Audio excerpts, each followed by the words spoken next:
So, this is the Funding Administration Subcommittee of the Redevelopment Authority, and we have one item, a business consideration of possible action on draft 2017 annual action plan and funding recommendation for the RDA. Maybe I'll turn over to staff first of all and give us a little background. Okay. Well, we received our notice from HUD on our allocations for 2017. It's kind of odd because we're halfway into it, but it got pushed back a little bit with the budget not being passed right away. So we finally received our notice of our allocation. So based on that, now we have to, part of our federal requirement is each year to prepare an annual action plan, which will describe how we're going to spend those funds within our community during the year. And back in 2016, we started the process. We started meeting with department heads.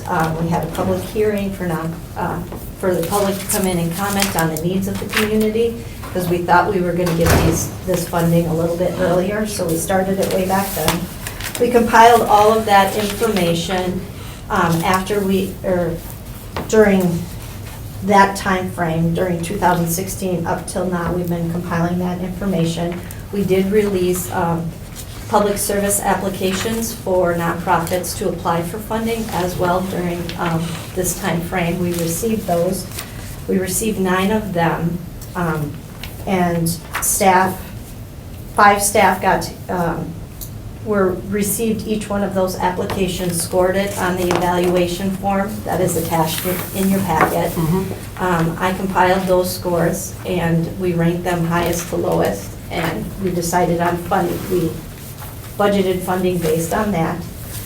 So based on all of the input that we've received from departments, the public, nonprofits, we put together this spending plan, which is in your packet. Yes. And that's kind of our process. Now we have to go through and we have to finalize that on our budget allocations. The recommendation will go to the RDA, which will make a recommendation to council, who will approve a draft plan at the July council meeting. And then it'll go out for a 30-day comment period, and then it'll come back in August to the Common Council for final approval, and we'll submit it to HUD so that we can receive our annual allocations. If you take a look at last year's and this year's, we received a little bit less than what we received last year for funding with block grant and CDBG. So I guess if you have questions on the process, or we put in the packets our recommendation. I put our evaluation scoring sheet in. I also included all of the applications for your review. And I guess we would take any questions that you have. And I know that there are also people here that might want to speak on their applications. The public service is hard because Yes. based on federal regulations, we cannot exceed 15% of our annual allocations for public service activities. So, of course, there's a whole lot of need out there in our community, and unfortunately, we don't have enough funding to support all of them. They're all great applications, but our process is to score them on the evaluation sheet, and that's how we rank them. So, I'll entertain a motion to open the floor. I'll make that motion. Second. There's a motion and a second to open the comments on the floor. All in favor, saying aye. Aye. So, anybody wants to get up and speak about their particular request, please do so. We're going to kind of limit it to 3 to 5 minutes at the very most. But anyway, go ahead. Yeah, well, if you don't mind. Sure, please. So I'm here to speak on behalf of the Brown County Community Gardens program, which I believe has a stake in this particular budget.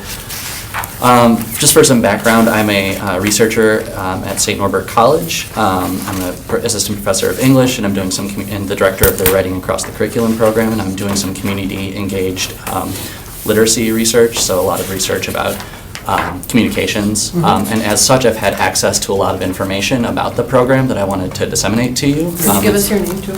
Drew Sheeler. Okay, thank you. So I'll pass this, I have a handout for you just for your reference, and I can pass it around. I just want to, I'll let you look at the handout at your leisure, but I just wanted to underscore a couple points. The first point is about the scope of the program. You can see that its mission is ambitious, and we're coordinating, the community gardens are coordinating 11 gardens across the county, as well as a number of educational and nutrition programs. We can see that we're serving a huge, this year in particular, we're serving, and in past years, serving a large percentage of low to moderate income populations. We're also, I have access to some data that suggests that we're making some very positive impacts on the community. So you can see on the left-hand side, these graphs are showing that there's some health impacts that are discernible and in fact growing. We can see on the right-hand side that there are economic impacts that are discernible and growing. And then another point that I want to underscore is that this is thanks to the tireless work of Margaret Franchino, the director of the Community Gardens Program, who is tirelessly working to coordinate all these programs and create these kinds of positive benefits in the community.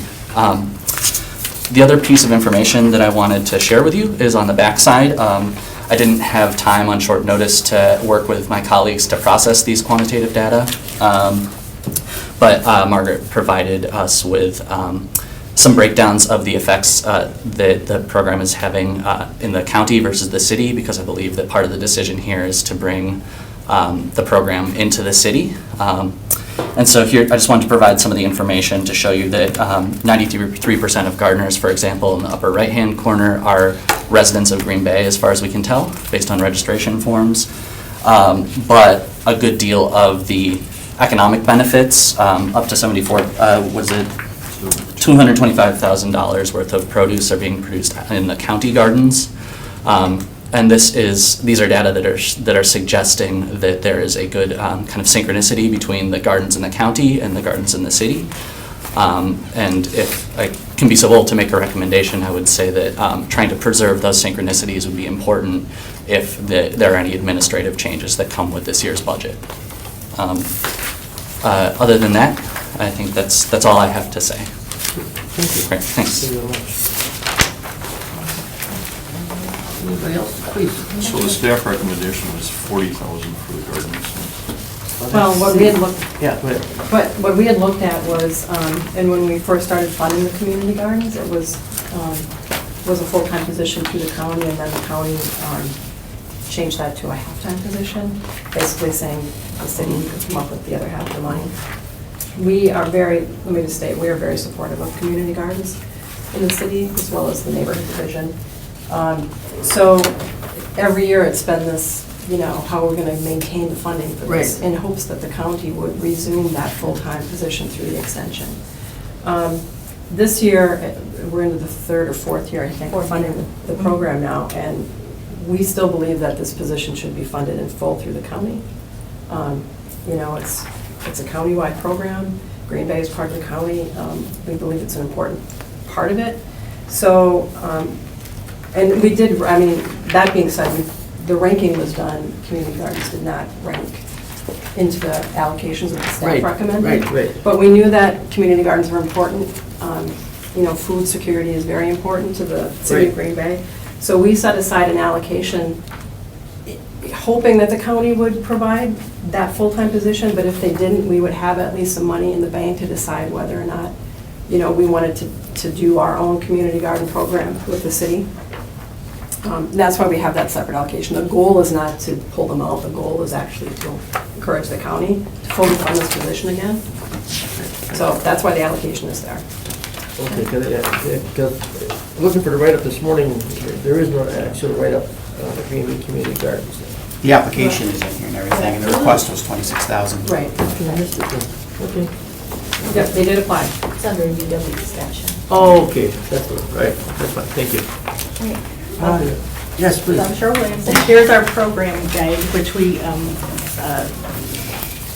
put together so that people know what we're about. And And I'm a longtime volunteer with the Community Gardens, and I'm going to kind of tell you my role for a second. And here's another, this is my perspective where I kind of distilled. We've been thinking about this since we saw the way the allocation came to this committee. We've been trying to understand like what's our response. Yes. So to address one of Cheryl's points is that about the county funding, in 2012, there used to be a lot of federal funds for things like community gardens, and by 2012, and even before that, all that funding had been cut off, and in 2012 they were out of funding and they lost full staffing. In January of 2013, I became aware of the program that they were going to have to plow the gardens under for the year, but that there were a lot of low and moderate income individuals who would therefore no longer have access to garden, and a lot of them were among individuals who had access to culturally appropriate food by growing it. You're not going to go to festival and see some of the special produce that culturally appropriate produce these people, the populations choose. So I was one of the people who very clearly said, we need to fund this, and Yes. I politic the county and I politic the city. And the neighborhood division has been phenomenal in supporting us with community development block grants, so we value that partnership. We have reached capacity, so my position on this is, even though there are synchronicities, as Drew mentioned, that as a volunteer looking in from the outside, I've trained 2 VISTA coordinators, and with the assistance of the county's wonderful supervision too. And now Margaret is a full-time employee. But we have reached capacity, and we've reached the point where we cannot expand gardens any further, even though there is obvious demand. When we opened the Western Garden last year, there was a line down the block for that garden space. Gardens always have development pressure. For example, those gardens on Western, they're on Habitat for Humanity land, which they are now building on the far end of that, but eventually they're going to get to the plots where those gardens are, and we're going to have to move those. And coordinators spend some of the winter hours applying for grants, figuring out how to respond to development pressure, moving gardens, taking phone calls in the summer, of course, and a lot of overtime in the summer. So while I personally would support the gardens wherever they are, as long as people are growing food. Like Cheryl Renner-Wigg said, food security is a big deal. These gardens clearly provide strong food security. There's a strong gardening support community in the area, and I would support separate administration if that's the way that it needs to be funded. There are synergies, and I would think that we would want a very close relationship so that the experience for gardeners was not disrupted. For example, we have gardeners who might have a plot in Church Road. They also maybe have a plot at 8th Street. And it could be sometimes family members, but the one person who speaks English comes in and registers. There are all kinds of things that we've learned to deal with over the time, and the extension's a strong cultural broker for the Hmong and Somali communities, and so I think we would want to, the county and the city need to work closely together. The gardens are self-sustaining. Just a couple points. Other than the salary costs, there's no cost to the gardens. There's postage. We have donated tilling. We have volunteers who fill water tanks. So our administration or our garden fees cover the costs of the garden, so it's not like it's a big impact. But the salary has always been a struggle, and year after year. In doing that, we also started an endowment. So splitting these gardens also probably forces our little endowment team into looking at forming a 501c3 so that we can make sure that the dollars follow, some equitable way of supporting the gardens, however the 501c3 decides. But we are in process, and our low-income gardeners plus the Hmong community have raised, and some other community volunteers have raised $6,500 of the $10,000 it takes to start the endowment and get it into the Greater Green Bay Community Foundation. So we have some things we've started. We have a coordinator's guide, and so we would also send this with the gardens so you know exactly what it takes to run, what are the contacts. We have gardener lists. So anyway, we would, there are some synchronicities in it. There are some things that aren't understood at this point. They're on the back. These are things that this program also does that aren't tied to one garden. And I'm assuming right now the county would keep those. Anyway, so we can answer, Margaret's here as well, who runs the program for the last 3 years, is it? And Kara Early, who started the gardens 20 years ago. She's the grandmother of the gardens, she's here. So these two can answer any technical questions about the gardens or the extensions. Hi, I want to just make a couple comments. The gardens were started because people with limited means told us that it would help them have access to culturally appropriate food, nutritious food, and their food dollar would go further. And our first garden was started on a city lot, just one small lot where a house had been torn down, and the city really didn't want anything to do with starting community gardens.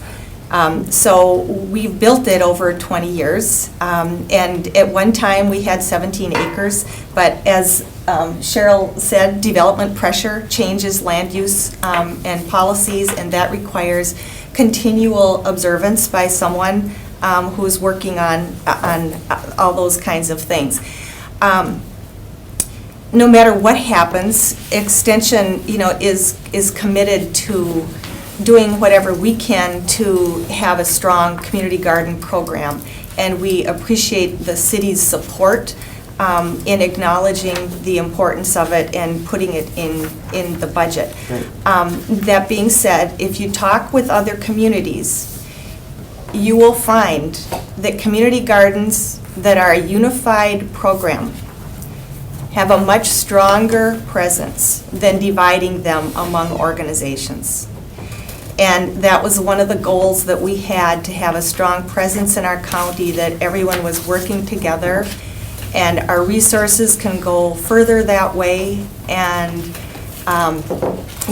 just administrative costs go down when you don't have two people or two programs doing the same things.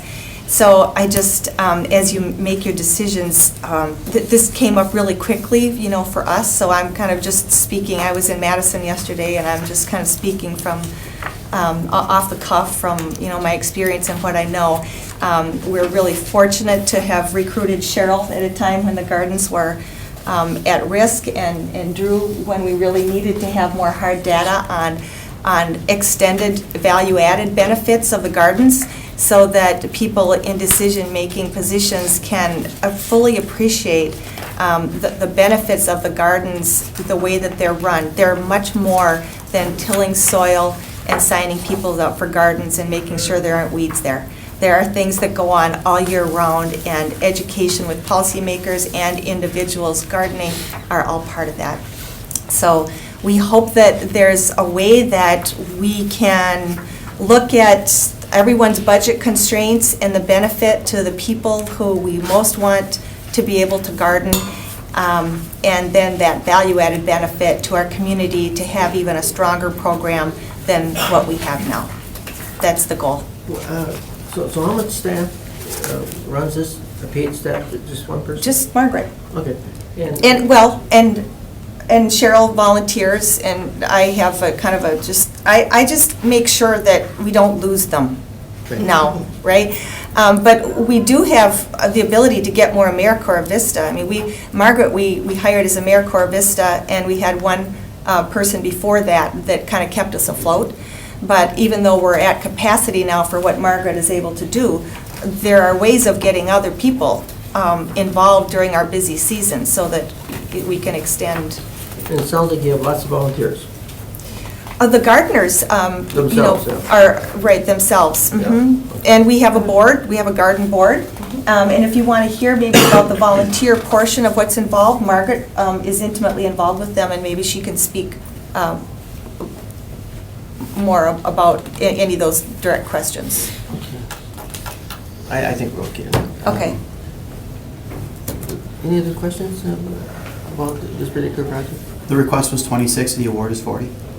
The request was 26, but actually, looking at it, it's actually the staff cost for the program is 40. So I think it covers itself, so we would want to look at that. Here's the backup though. Yep, please.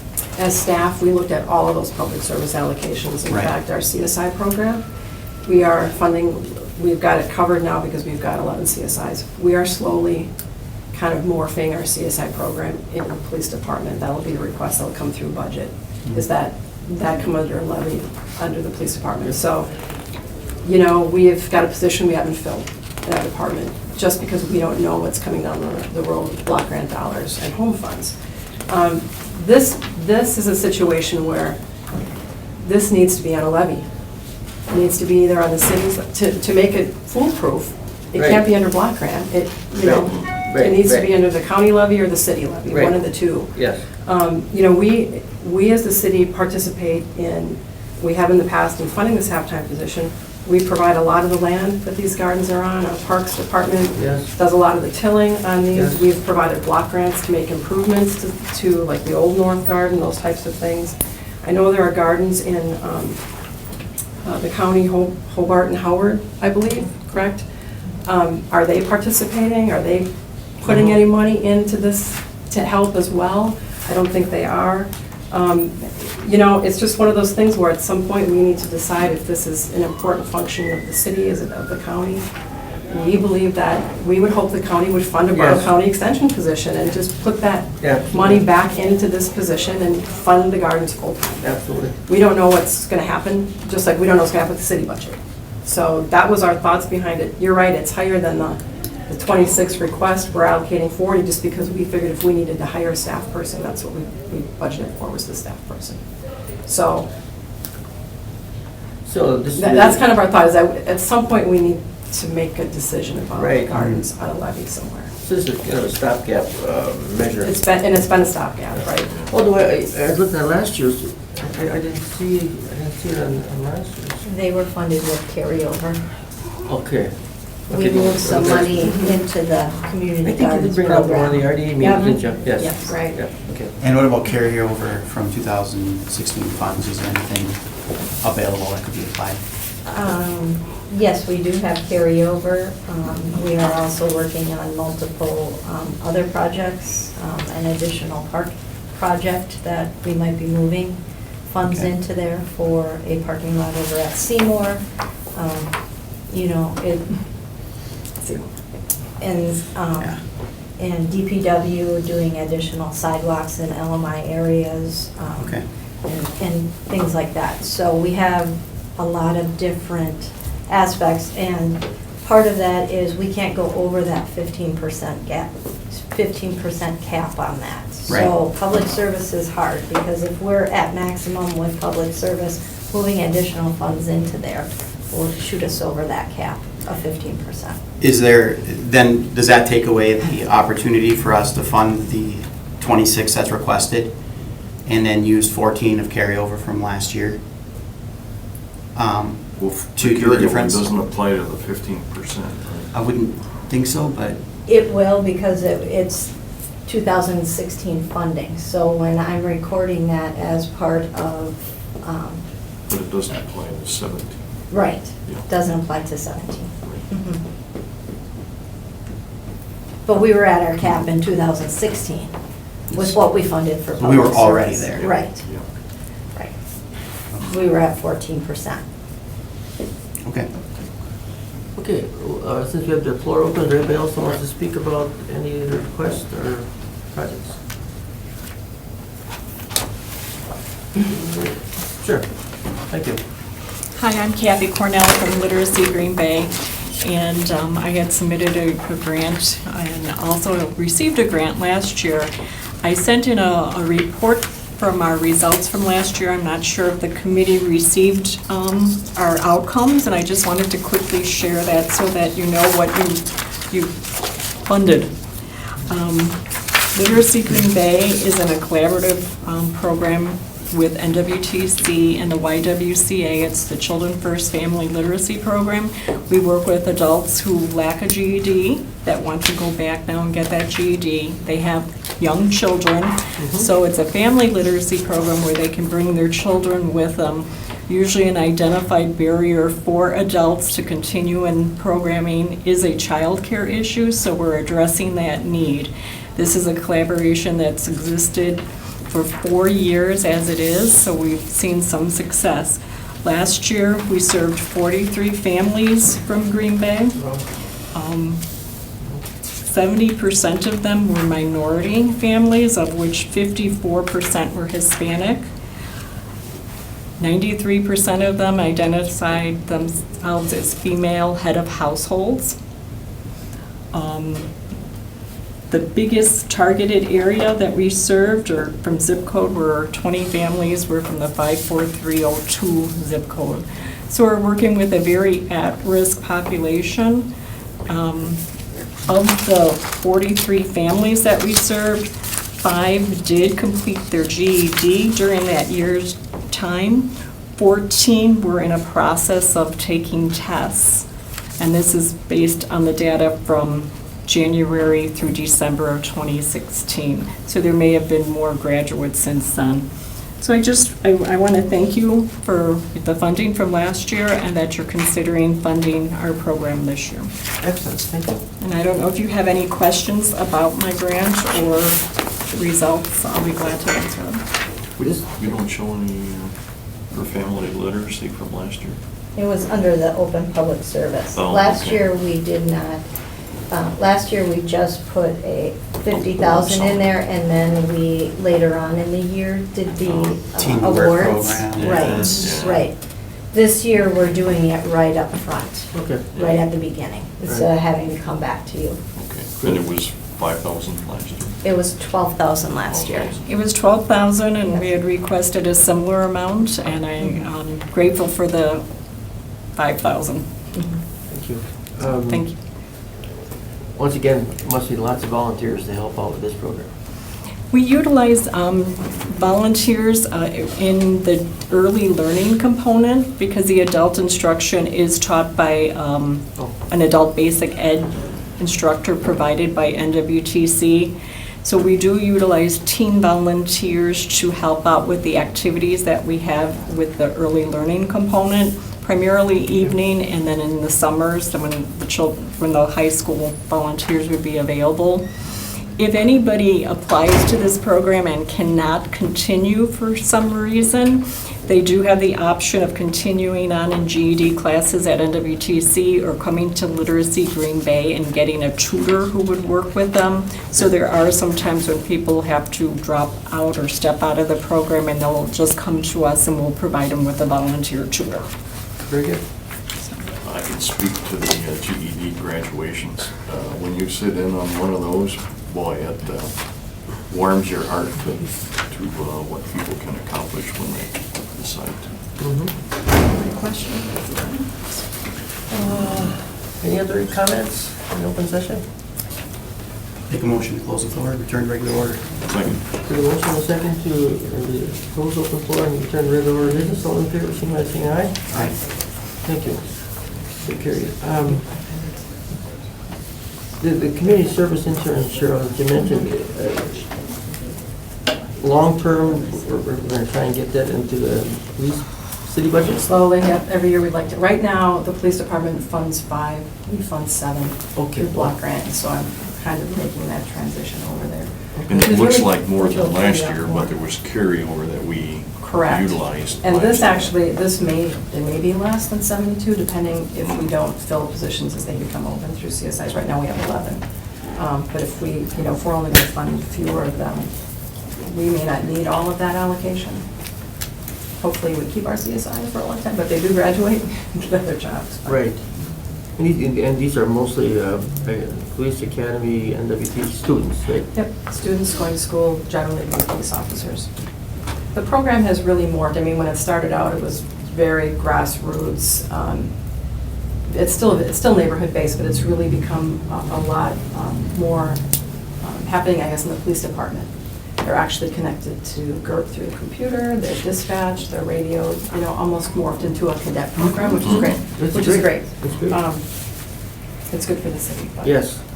So we've specified 35,000 recommendation for family and childcare resources. Yes, their application scored the highest in the ranking system, with us scoring it on the 5 individual staff people scoring them. Right. And their full request was 35,000. So based on that, we went, based on what we had allocated and what was left, the 40,000 would be all we could do for open public service activities. So we fully funded them, and then the next, the second in line, we gave them as much as we could out of that 40,000. That's how we came up with 35 and 5. Did we fund any of their requests if they had one last year? They did not have one They last did year. not. This is a new request this year. That's how we, as staff, recommended funding them, based on that ranking system. Are there, What are- go ahead. Yeah, what is our option here to come closer to fulfilling the request on Literacy Green Bay to the 12,000? Can we reduce the community gardens to 33 from 40 and put the additional 7 into the Literacy Green Bay? You could? And the reason I bring that up is that obviously it's a hot topic now, but when you look at some of the issues at Washington Middle School, and that's why I really like the Family and Childcare Resources Award as well. Right. I think between there and Literacy Green Bay, those are two organizations that can have probably the most direct effect on starting to resolve some of the issues that we see in some of the school districts. Yes, you can, I these mean, are I just would- our staff recommendations, Sure. so. I would make a motion that we amend this to make the Green Bay Community Gardens 33, Literacy Green Bay, bring them up to 12 from 5, which is closer to the original request. And then, I guess, for now, just that amendment. I still want to see what park projects and stuff are, but, Okay. Yes. Is there discussion, please? yes, absolutely. Okay, Absolutely. and the reason we had, so I don't know how the gardens are going to play. If this committee decides not to fund, community gardens as far as funding the county, right? Mhm. This will play out somehow, whether the city picks it up on the levy or we have to have some type of backup plan for Green Bay Sure. Community Gardens. That's the reason that we had the 40, because that's the amount of the staff. That's the salary Right. amount at Right. 40. Right. So if we lessen that to 33, then we, you know what I mean? That gives Right. us less options with regards to, if we have to, you fill that staff position. I mean, Right. I hope we wouldn't. I mean, I don't know. I can't predict if the county would. The county's decide not going to to. We could just fund that accept out. that right now. The county's not going to. They're looking at eliminating way more positions than funding more. Well, and I think it's kind of one of those things where we're kicking it down the road. We would Right. have to then, are we going to fund it on the levy? Do you know what I mean? I'm asking you as an alder at this point, Well, like, where would that be? Sure, and I guess I would ask you then, where would we pull that extra 7 from? I mean, with the community service intern, would you think that we would have $7,000 in open positions throughout the year? I mean, you're more involved with that funding and seeing Possibly. what those allocated amounts that go in are. I mean, I fair housing's really pretty feel strongly solid. about Literacy? bringing up the Literacy Green Bay, yeah. And, I mean, if we can find another way to do that, Mm-hmm. I'd be really open to that, but. So what is our maximum? It's 170,000, and we have 167. So we could allocated right now. theoretically squeeze 3 of the Three out of 7 that Joe was 3,000. looking for. Out of one of the other, either parks, DPW, CDBG, neighborhoods. You'll probably economic notice that our development. neighborhood allocation for 40 is pretty low. Normally, we have a lot more in there. Mhm. But, looking at the public services and the amounts that we can allocate, we really have a lot of property, and I think we're going to concentrate on getting rid of some of our property, selling it, rehabbing it. Yes. I think it'll be good for Yes. staff to have a year just to really work on those, getting Definitely. those back. So you're Um, saying the 40 income is low? Yes. Usually, we allocate more than that for neighborhood-based projects, acquisitions, rehabs. If you look at the We've had- 2016 allocation, the neighborhood, that was Was 263,000. 263,000. Could we make that 47,000 without much risk? Or 37. Take the 3 out of there and move it to the top, and add an additional 3. Oh, yeah, Is that what? Yeah, you Yeah, yeah, reduced right, it, right. Right. Yeah, We can, we could. in the end, it just all has to shake out to what our allocation is, and then not go over that public Yes, service 33, cap. yeah. Right. Yeah, right. Okay, right. That, and then we could make, okay, so that would increase, we could increase literacy to 12,000, right? With 3,000? You'd still have. brings it up to 8, and then we just have the $4,000 Yeah, difference, which I think we could do in the community service interns, to reduce that from 72 to 68, and then bring the additional 4 over. I think through open positions, $4,000 would be pretty easy to find. As we talked about internally, I mean, odds are that was gonna be, you know, Okay. Cheryl was saying that that's the history, but we can't predict, you know, it's hard to say. Okay, and then that leaves the gardens fully funded as well, Mhm. full 40. Yep. Okay. I I like most that. likely that would happen, but- Is that your amended motion? I would offer that amendment then. I'll second that. Okay. Are you up to speed, Gary? Yeah, well, yeah, I'm speed. I just to make sure that we're all the same numbers here. So the community service interns would be at 68,000. Yep, Fair housing would stay the same. yep. So with the community Literacy garden. goes to 12. Yep.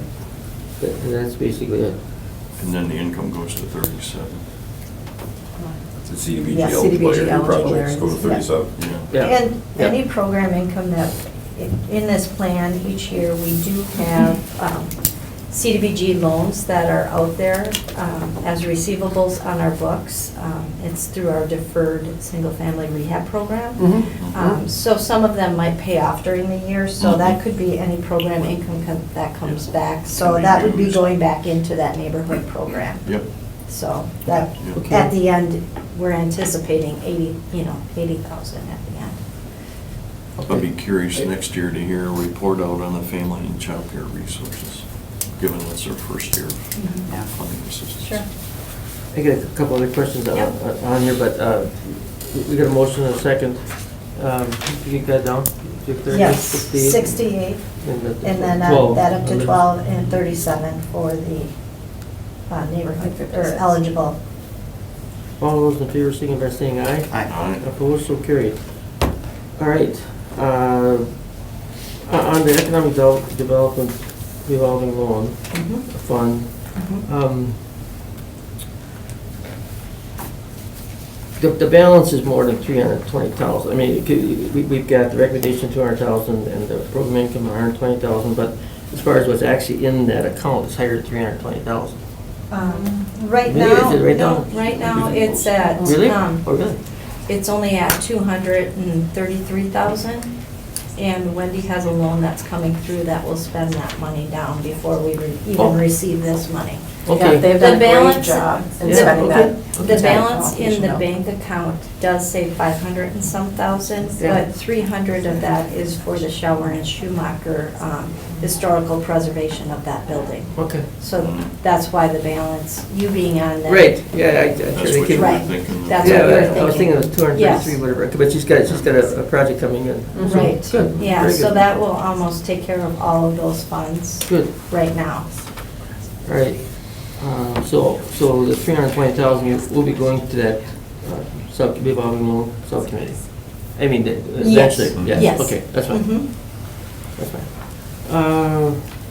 The CDBG administration's pretty clear cut. Any other comments or suggestions in regard to this? I just think we'll need to come back then at some point with regards to the community garden money, to find out what happens after budget times on city and county, and then decide at that point what we'd like to do. But right now, we're basically going to staff it. We've got the money there, but right, Yeah. I don't know, Joe, Springs Eternal. No? Hope springs eternal. Okay, so I'll entertain a motion based on the previous motion that we approved the entire plan. And the rest of the plan, because there's other things there. Could I just ask real quick, since Dan is here, are there park projects that are lined up, I mean, for this 150, and how is that broken Yeah, down? so last fall, we did bring our recommendation to the park committee, and what they approved is to put the full $150,000 to put towards purchasing sports lighting at Beaver Dam ball fields. So this fall, we'll be doing a major renovation of those ball fields, and really, if we can get sports lighting on them, we can double the usage, and they're gonna be well used.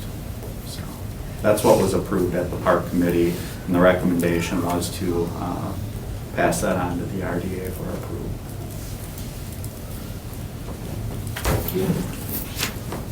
Any other, I would make a motion that we go ahead and approve the allocations as amended. For the block grant allocations? Yep. Yep, okay, second. There's a motion and a second to approve the block grant allocations, all as amended. All those in favor, signify by saying aye. Aye. Opposed, so carried. Okay. Home allocation. Thank you. Do we have a previous sheet? It's on the back of, Oh, there it right is. on the back. Very good, thank you. Yeah. Okay.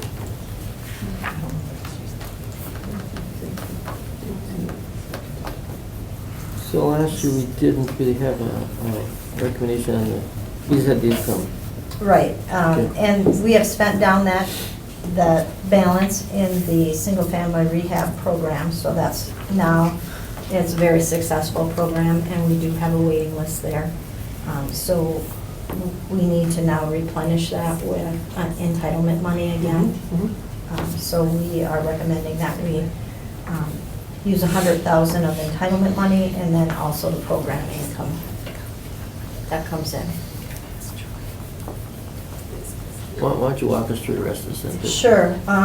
The housing development advancement projects, those are any type of housing development for profits and nonprofits to come in and get home funds to subsidize their developments. So that's been a very successful tool as well to create affordable housing within the city. Can you So- give us one example? The Habitat for Humanity, the Twin Homes, the Whitney Townhomes. Whitney Townhomes. Platten Building on Platten Broadway. Building, the Navarino Navarino Park Townhomes. townhomes that are going to be going up with neighborhood, NeighborWorks. Those are all Platten Place, those on Broadway. Right. We used home funds for those in this category of housing development. Good example, thank you. Yes. And then, as a federal requirement, we have to set aside 15% of our allocation for CHILDO projects. So the 59,000 is that federal requirement, that's 15% of our allocation. And then our home administration can only be 10% of our allocation, so that is our max amount for our 10%. So the program income is up by 45,000 on single-family rehab. Yeah, we've been receiving a lot, and I come up with that dollar amount based on the prior year's program income that we received through the home program. So we have had quite a few home loans, single-family rehab deferred loans that have paid off. So that's how I come up, or estimate that program income number, is based on 2016's program income. Right, okay. So those are just estimates. We might get that much, we might even get more, or we might get less. On the income side, yeah. Right, on the income. Yeah. Mhm.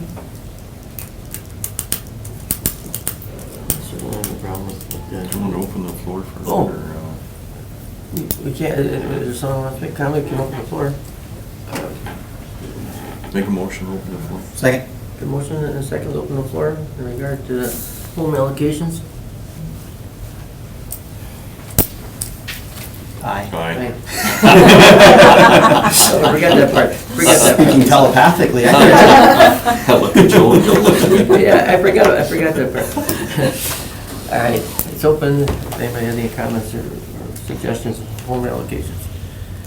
Okay, I'll entertain a motion to go back to regular order business. So moved. Second. All those in favor, signify by saying aye. Aye. All right, we're back to regular order business. I certainly don't have any problem with this whole allocation. Anybody have any recommendations? Yeah, I'll make a motion to approve. Yeah, and I'll second. All those in favor, signify by saying aye. Aye. Aye, so approved. We, motion to adjourn. So moved. Second by myself. We are adjourned. All right. Thank you. I'm just used to someone saying, Yeah, that's hilarious. Chair rules. Yeah.